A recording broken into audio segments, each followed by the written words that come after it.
You're listening to Dare to Transform, where we find the vision, dedication, and motivation behind inspiring stories of transformation.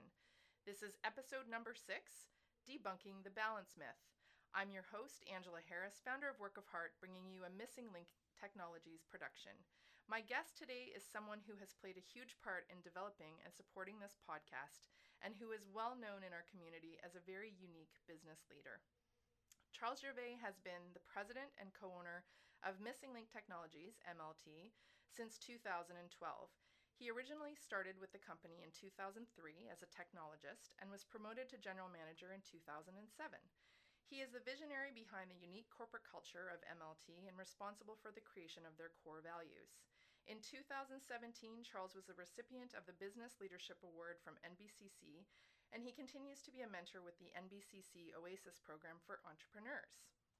Charles has a very interesting 20-year happy plan, I'm putting that in quotation marks, which you guys can't see, to be relevant by doing acts of human potential and to have his health. Charles, welcome to Dare to Transform. He's nodding. You're allowed to talk. Okay. Yeah. So welcome. Thanks for having me Yes. to this podcast. And looking forward to have a good conversation today. Perfect. Well, I would love if you could share a bit more about yourself. I mean, I read your bio, but I'd love to know a little bit more about you, how you got started, so that the audience really gets a better idea of what you're about.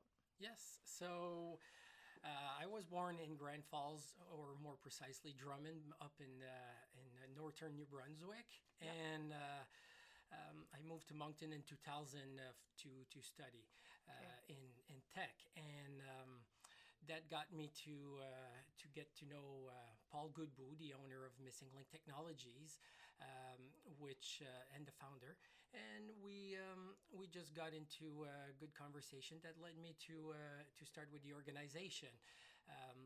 After my computer and networking classes in tech. So, and I grew in the role, and this is just how I kind of joined this tech world and grew in more management position, and got to learn a lot of good things. And now being an entrepreneur is another step, which is very excited.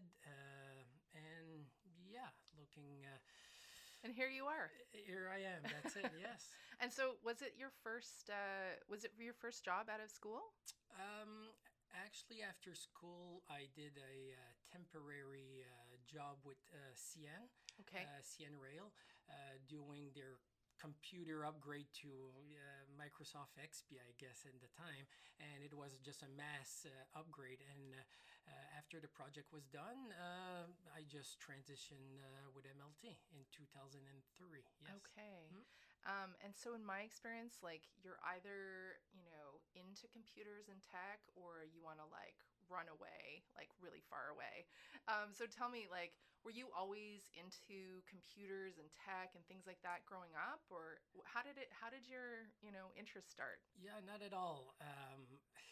Actually, I started out of school in biotechnology. I did half a semester. Yeah.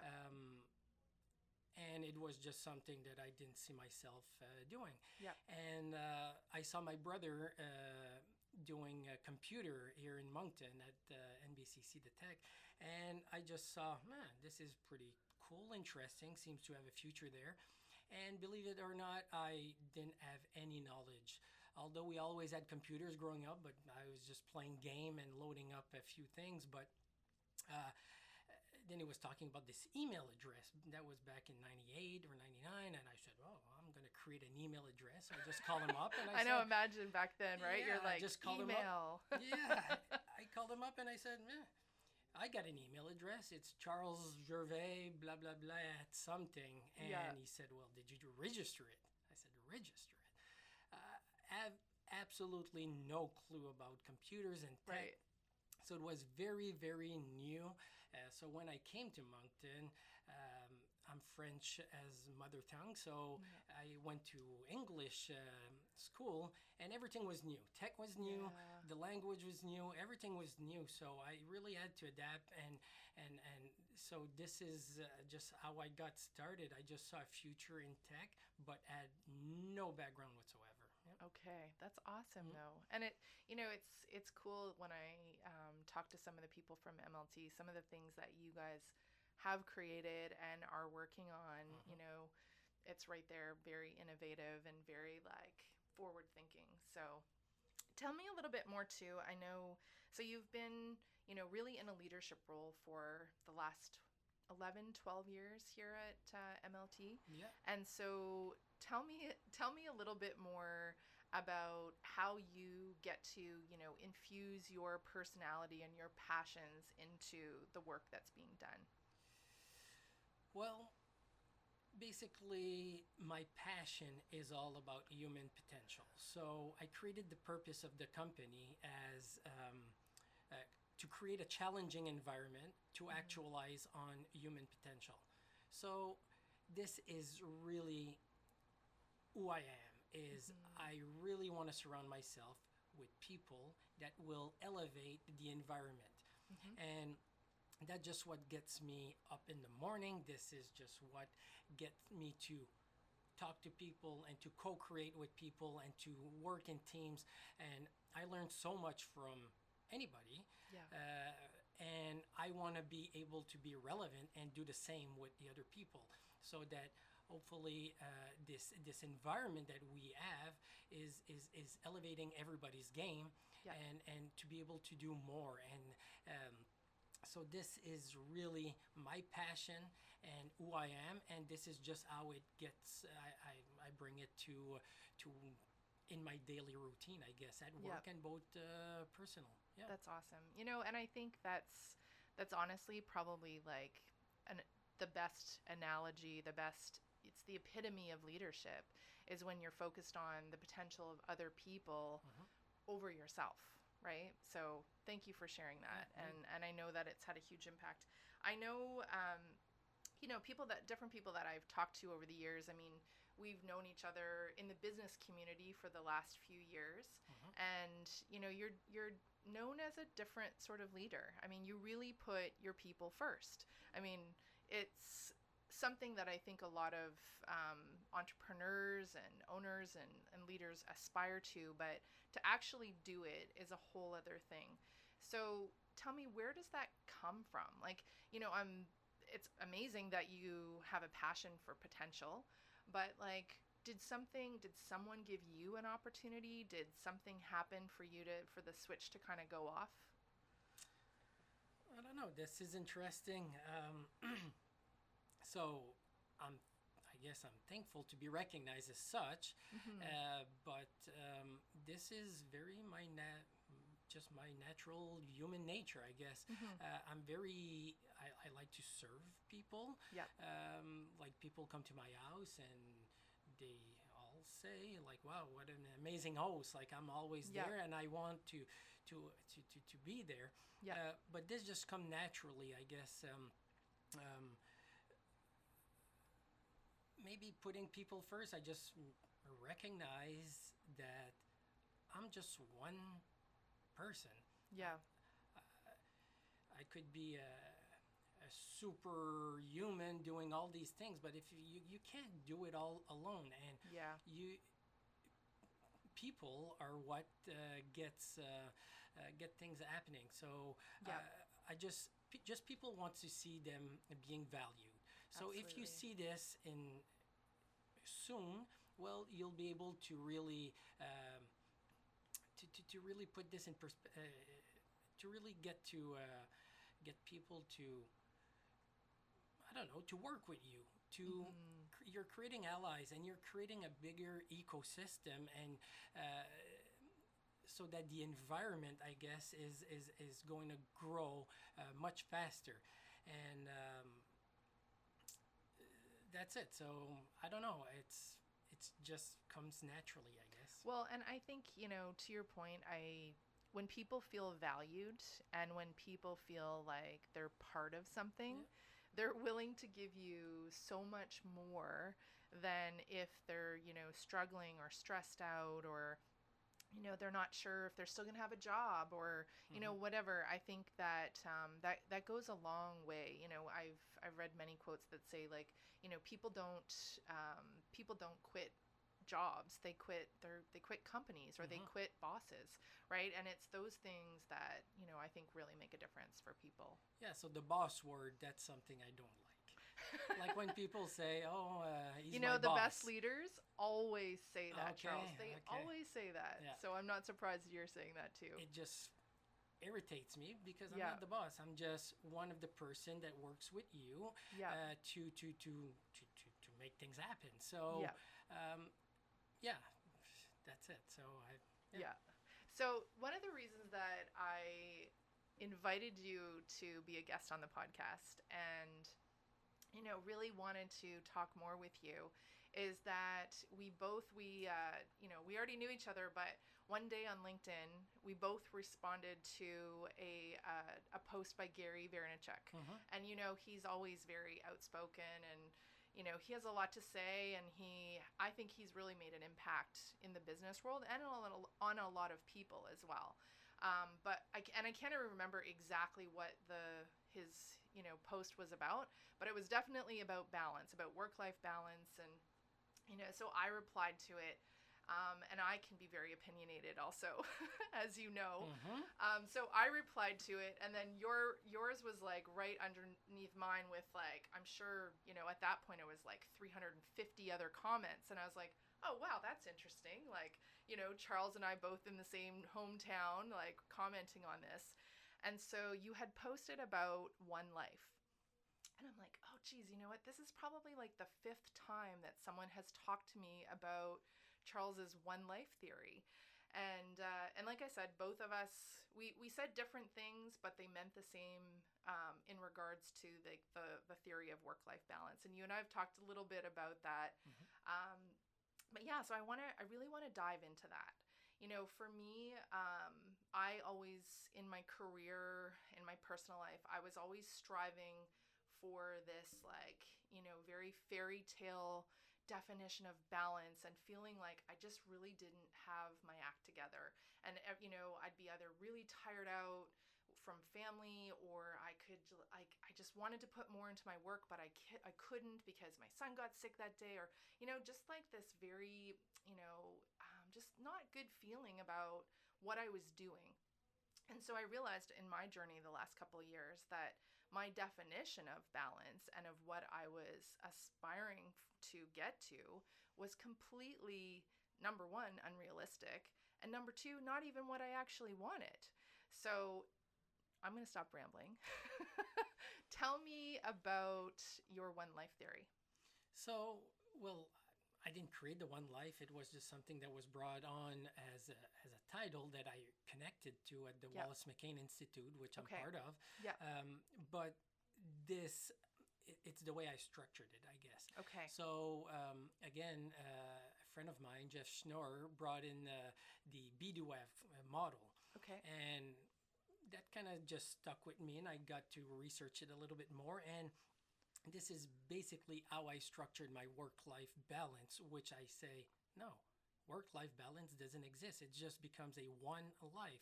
Right. And so the reason why I'm saying this is when you're at home, you're doing stuff professionally. Yeah. And when you're at work, also, you're doing stuff personally. So if you're always trying to say, oh, well, you're calculating all of these times and trying to separate them. You cannot separate it, and you need to have. And I say always, I do everything in moderation. So if you lean too far, like health-wise or something, you're gonna fall back. If you lean too much, well, it's gonna impact maybe your health or something. So there's always this balance in one way, but when it's integrated, it's becomes so easy.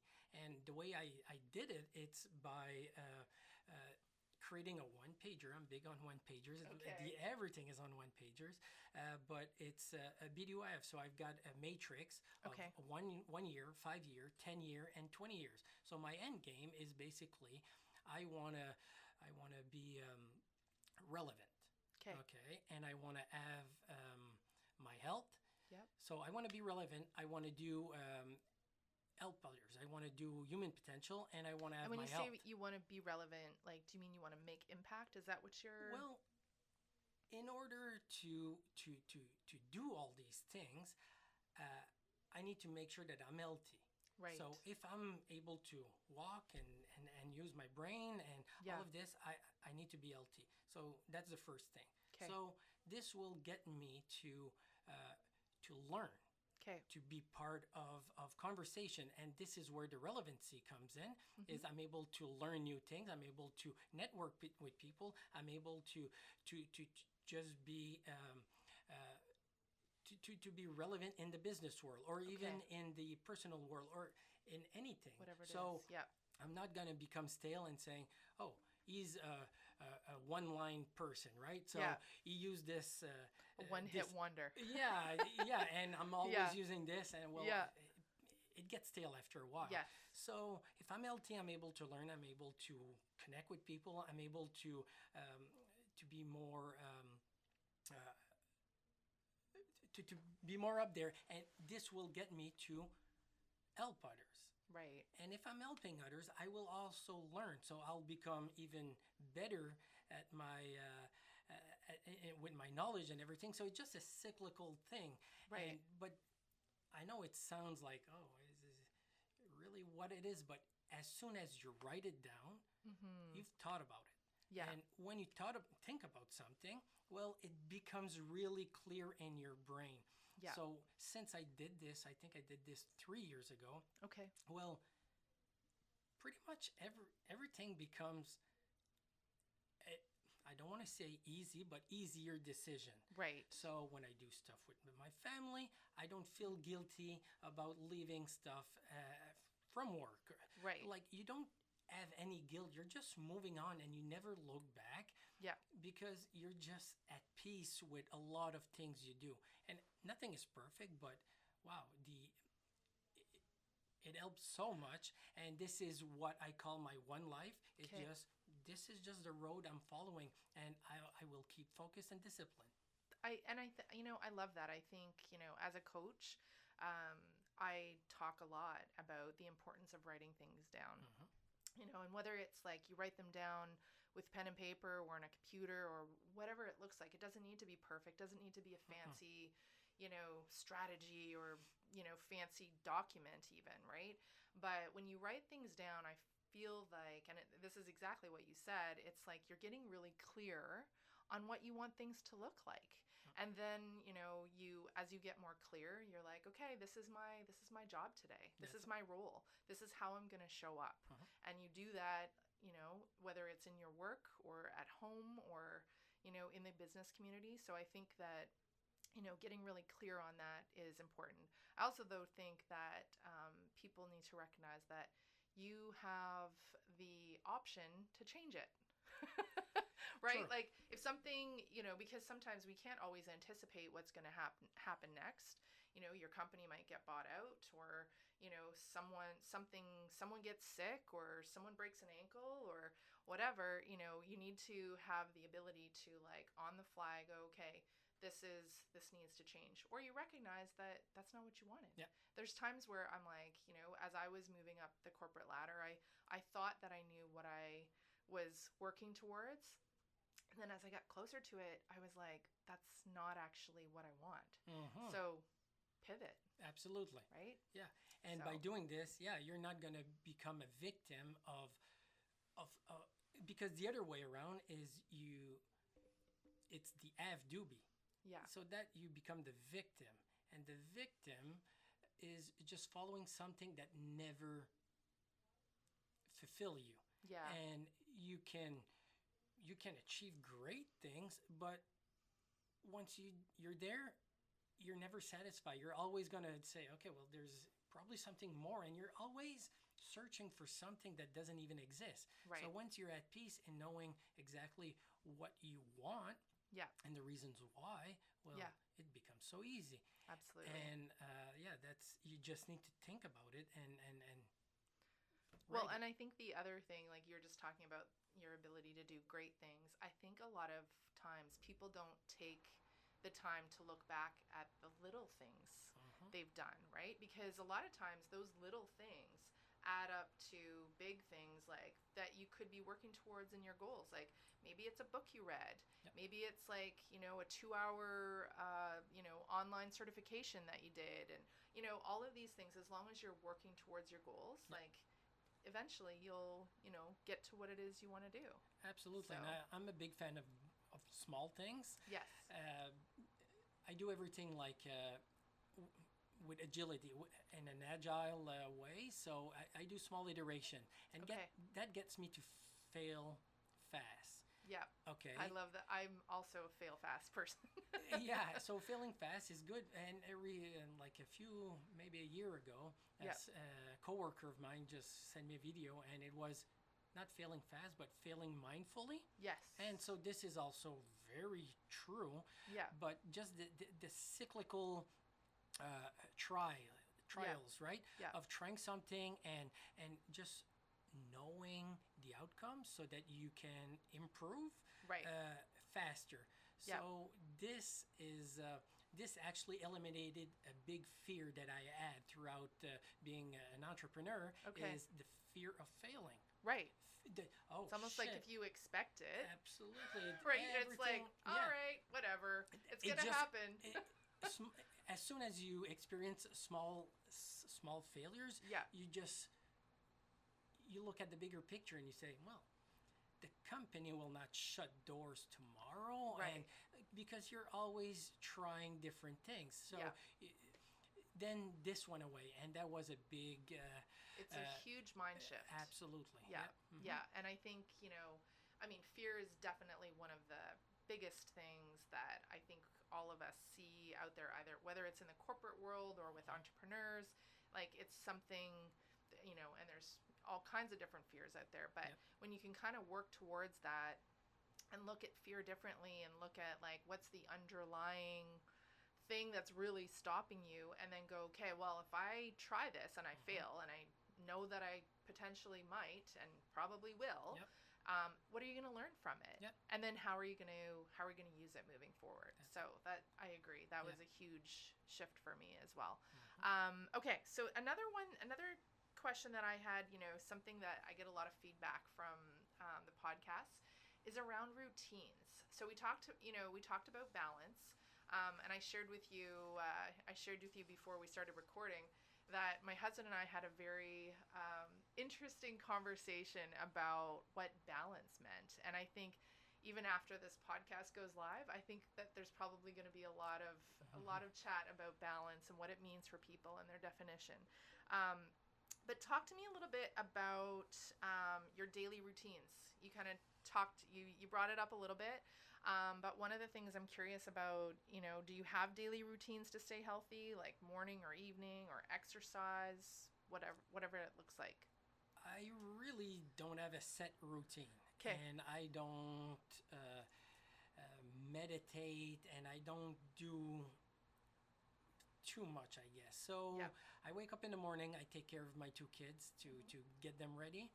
They're off, so now I have 15 minutes to kind of look at the news and be up with the business world, I guess, a little bit. And then I come to work.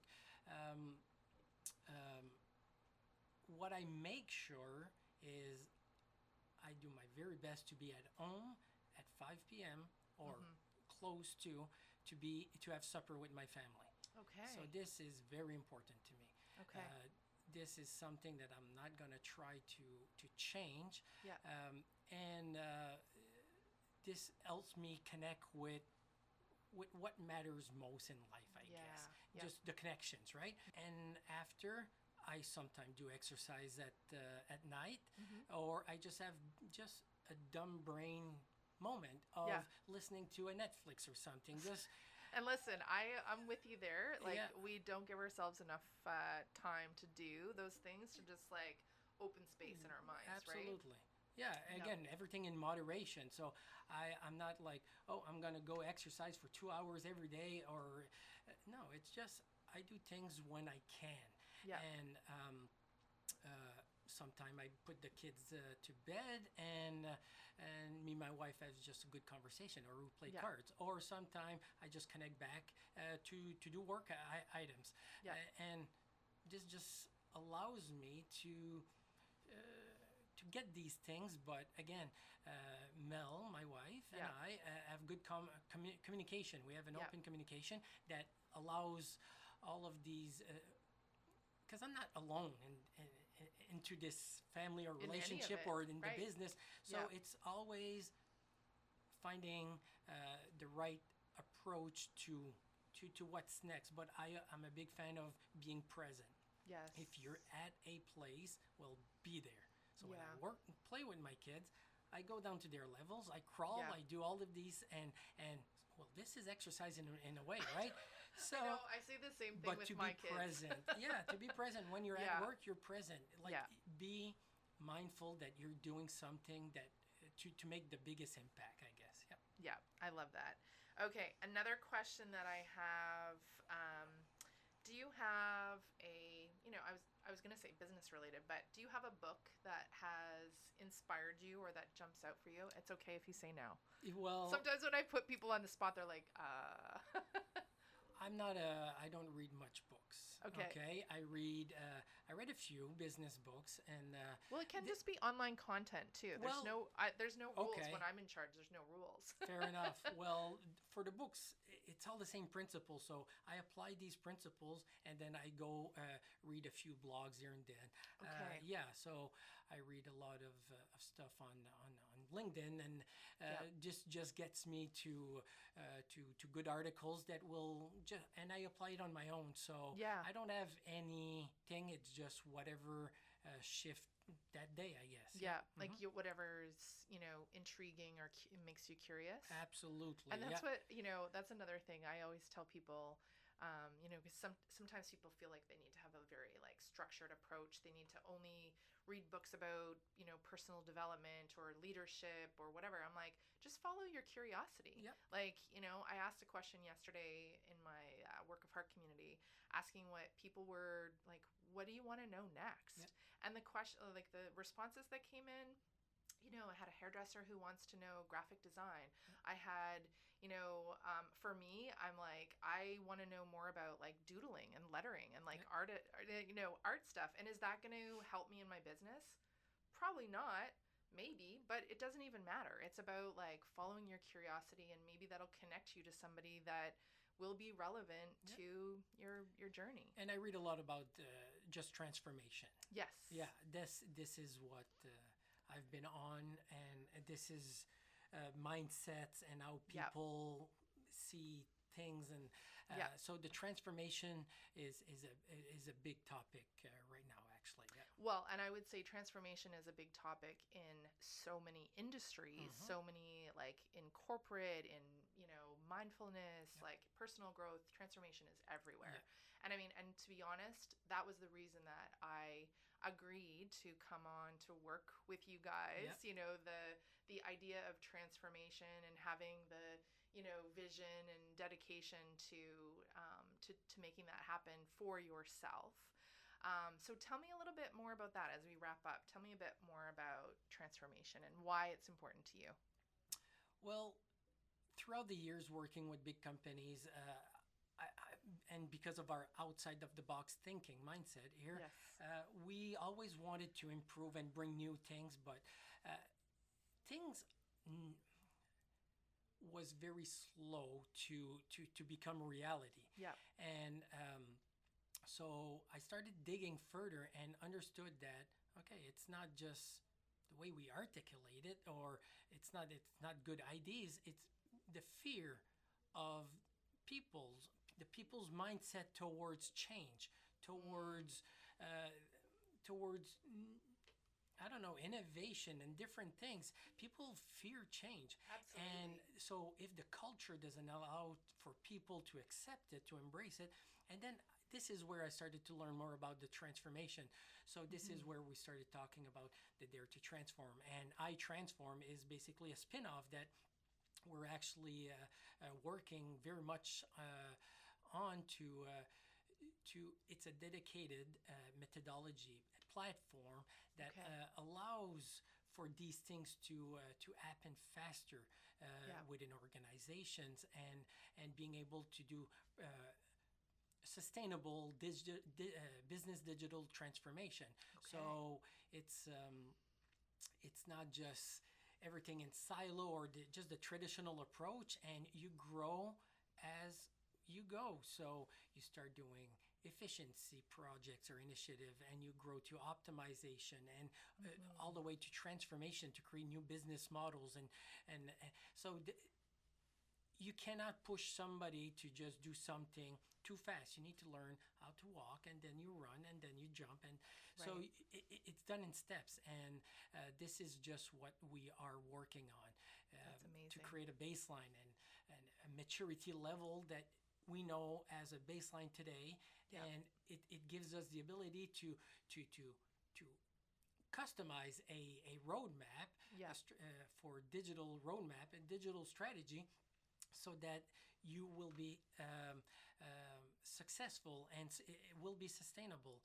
So iTransform is what I'm working on, and this is why I hired a CEO for Missing Link. So I'll become chairman of the board here, and this will allow me to focus more on the iTransform project. Yes. Well, it sounds very cool, and I'm very excited to learn more about it. I've been trying to wrap my non-techie head around what it all means, but I think it sounds like you're on the cutting edge of innovation, and you are clearly very excited about it, and that's the important thing. So thank you so much for coming on today, Charles. It was amazing to catch up with you. I love talking about balance, and I feel like we probably could talk about it for about 4 more days. Probably. But for now, thank you so much, Charles, for joining us today and sharing your story. I'm Angela Harris, and this has been the Season 1 finale of Dare to Transform, a Missing Link Technologies podcast in collaboration with Work of Heart. Have an amazing day. We hope you dare to transform.